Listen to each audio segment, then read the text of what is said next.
বাঙালি মানেই আমাদের রক্তে লেখা রয়েছে ঘোরা। আর যদি সাথে সময় না থাকে কিন্তু ঘোরার খুব ইচ্ছে, তাহলে তোমাদের জন্য আজকে নিয়ে এসেছি পশ্চিমবঙ্গ থেকে 5টি ডেস্টিনেশন, যেটা উইকেন্ডেই কভার করা যাবে ইজিলি। তো চলো আমরা দেরি না করে দেখে নিই, এরম আরও ডেস্টিনেশন দিতে থাকবো। So subscribe to অ্যালেন্স journey for more. আমাদের ফার্স্ট ডেস্টিনেশন রয়েছে সুন্দরবন, যেটা কিনা কলকাতা থেকে 130 কিলোমিটার দূরে। এবং এখানে যাওয়ার জন্য তোমাকে ফার্স্টে যে কোনো শিয়ালদা যাওয়ার ট্রেন ধরতে হবে, তারপর ওখান থেকে ক্যানিংয়ের ট্রেন ধরতে হবে, যেটা 18 বা 19 নম্বর প্ল্যাটফর্মে দেয় শিয়ালদার ট্রেন। সকাল 7:30 থেকে পরপর আছে, তোমরা টাইম টেবিল দেখে নিতে পারো।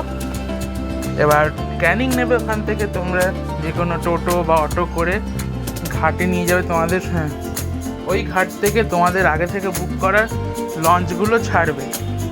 তো সুন্দরবন কভার করতে হার্ডলি 4,000 লাগবে, এতে সব হয়ে যায়, ঘোরা খাওয়া সব কিছু। হ্যাঁ, এবার তুমি যদি শপিংয়ের এক্সপার্ট হও, মানে খুব শপিং করতে যাও, তখন তোমার ওপর পুরো বাজেট থাকে। তা নাহলে 4 থেকে 5-এর বেশি লাগে না।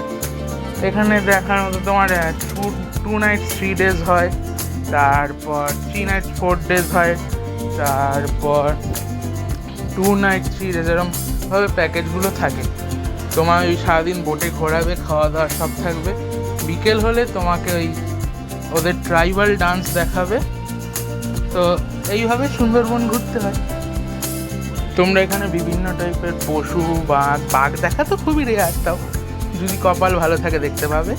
চাইলে এখান থেকে মধু কিনতে পারো, অথেন্টিক মধু, খুব ভালো খেতে এদের মধু। হরিণ দেখতে পাবে।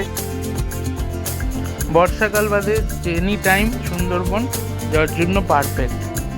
তুমি একা হলে ওদের ট্যুর এজেন্সিতে কথা বলে নিতে পারো, ওরা তোমায় নিয়ে যাবে। বা যদি বন্ধুরা থাকলে মজাটা বেড়ে যায়, এছাড়া আর কিছুই না। সুন্দরবন তো হলো, এরপর চলো দ্বিতীয় গন্তব্যে চলে যাই, মানে বকখালি। যেহেতু অনেকে সমুদ্র সৈকত খুব পছন্দ করে, তো বকখালির দূরত্ব কলকাতা থেকে 116 কিলোমিটার। এর জন্য তোমাকে আগে শিয়ালদা আসতে হবে। শিয়ালদা থেকে নামখানা লোকাল, যেটা 17 নম্বর বা 18 নম্বর প্ল্যাটফর্ম থেকে ছাড়ে।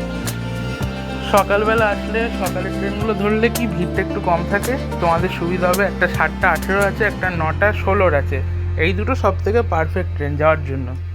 এছাড়াও তোমরা প্রাইভেট গাড়ি নিয়েও যেতে পারো, সেটা কোনো ইস্যু না।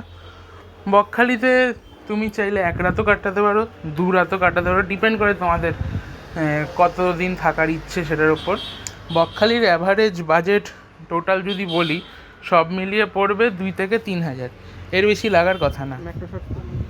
বকখালিতে দেখার মতো অনেক কিছুই আছে, যেমন হেনরি আইল্যান্ড, ফ্রেজারগঞ্জ, তারপর কার্গিল বিচ, তারপর সি বিচ আছে, উইন্ড মিল আছে। বকখালিতে হোটেলও অনেক কম রেটে পেয়ে যাবে।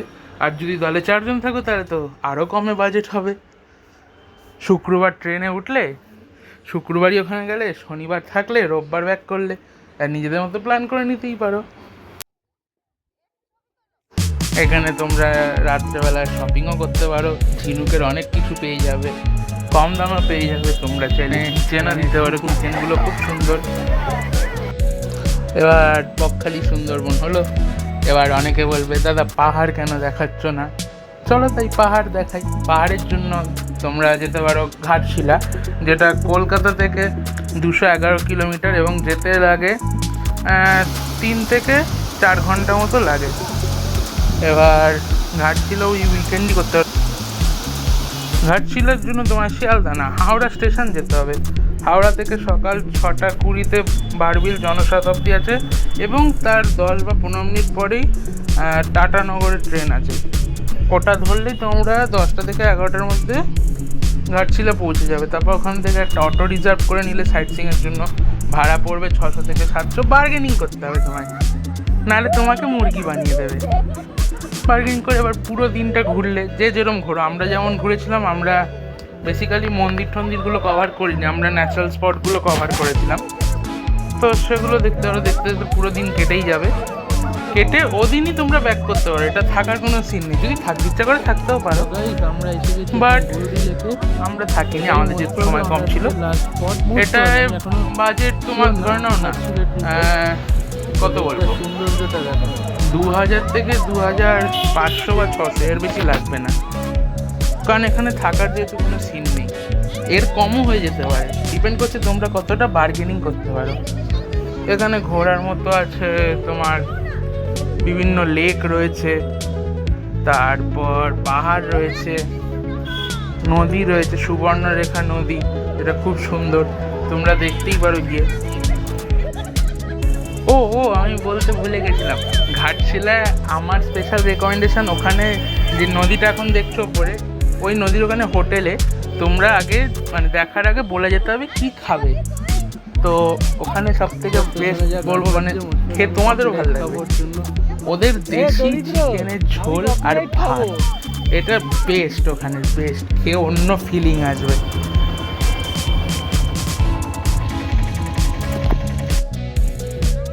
ঘাটশিলা হলো এবার বাঙালির প্রিয় জায়গা, না বললে তখন তো ব্যাপারটা বাজে দেখায়।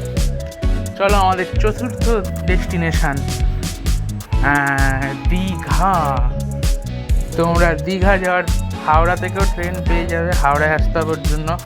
সকালবেলা ট্রেন 5:26 লোকাল ট্রেন আছে, আর এমনি এক্সপ্রেস ট্রেন আছে। এছাড়াও তোমরা পেয়ে যাবে দুপুর 2টোয় কান্ডারি এক্সপ্রেস, ওটাতে উঠে চলে যাও সোজা দীঘা।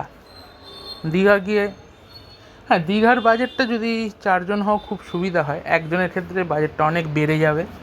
4 জনেরটা ম্যাক্স টু ম্যাক্স তোমার ক্রস করবে 3 ম্যাক্স, 3-এর বেশি লাগবে না। এবার আসি দীঘায় করবে, দীঘায় গিয়ে প্রথম দিন রেস্ট নাও বিচের কাছে, যে কোনো হোটেলে রেস্ট নাও, মার্কেটটা ঘুরে দেখো, সি ফুডটা খেয়ে দেখতে পারো। আমার দীঘার সি ফুডটা বেটার লাগেনি, ওর থেকে বকখালিটা ফ্রেশ ছিল। তোর মুখ না। পরের দিন সকালবেলা উঠে মোহনা দেখতে চলে যাও, মোহনা দেখে একটা অটো বা গাড়ি কিছু রিজার্ভ করে নাও।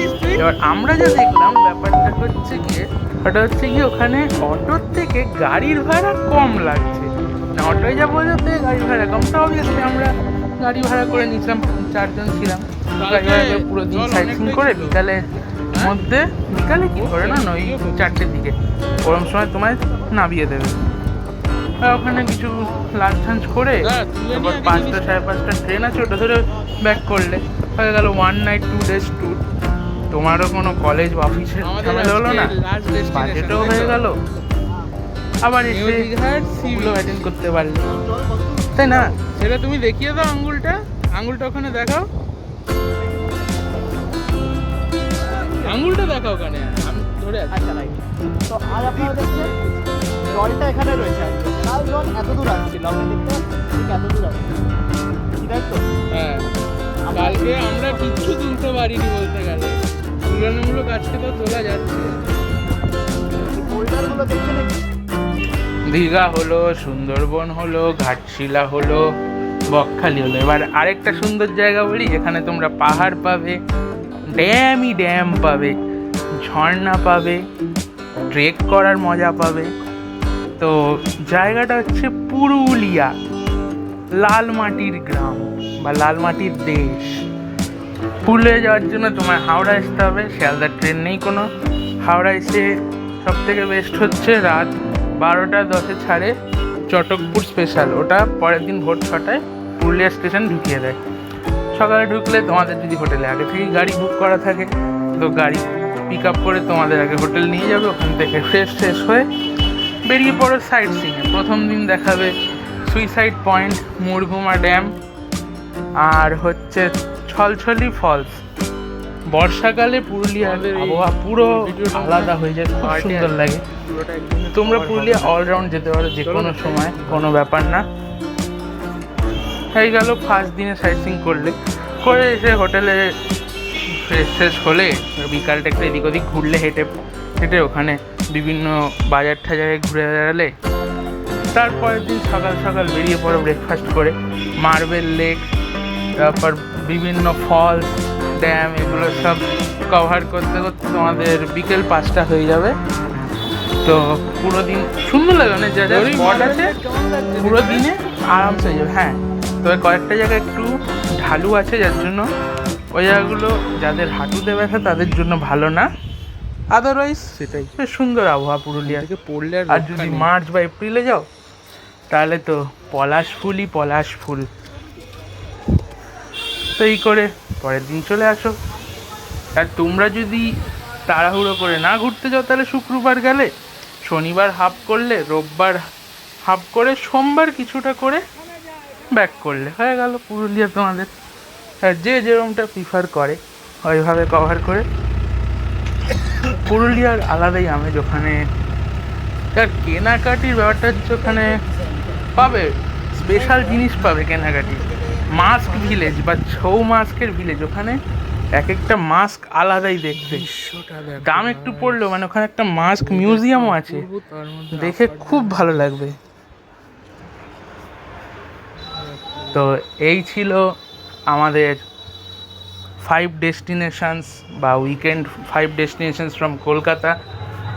আবার এরম ভিডিও আসবে আরও 5টা ডেস্টিনেশন নিয়ে। So like, share and subscribe to অ্যালেন্স journey for more